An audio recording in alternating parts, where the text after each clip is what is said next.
Dahil sa andap o frost, balot pa rin ng yelo ang ilang mga pananim sa Atok, Benguet. Namumuti at tila kumikinang na ang mga repolyo na yan dahil sa nakabalot na yelo. Ang pagtama ng andap, nasaksihan ng ilang turista na bumisita roon. Ayon sa Pag-asa, naitala kahapon sa La Trinidad, Benguet ang pinakamababang temperatura ngayong amihan season. Bumagsak yan sa 9.6 degrees Celsius. Ngayong huling araw ng taon, naitala sa City of Pines, Baguio ang 14.4 degrees Celsius na minimum temperature. 19.6 degrees Celsius sa Lawag, Ilocos Norte. 20 degrees Celsius naman sa Sinait, Ilocos Sur. 20.2 degrees Celsius ang naitalang minimum temperature sa Malaybalay, Bukidnon. Habang 23.2 degrees Celsius dito sa Quezon City. Ayon sa Pag-asa, apektado pa rin tayo ng amihan dito sa Metro Manila at ilan pang bahagi ng Luzon. Shearline naman ang magpapaulan sa Camarines Provinces at Catanduanes.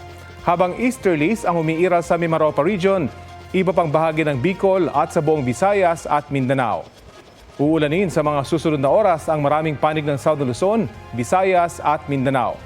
Posible ang heavy to intense rains na maaaring magdulot ng baha o landslide base sa rainfall forecast ng Metro Weather. May tsansa rin na may hinang ulan sa ilang bahagi ng Metro Manila mamayang hapon.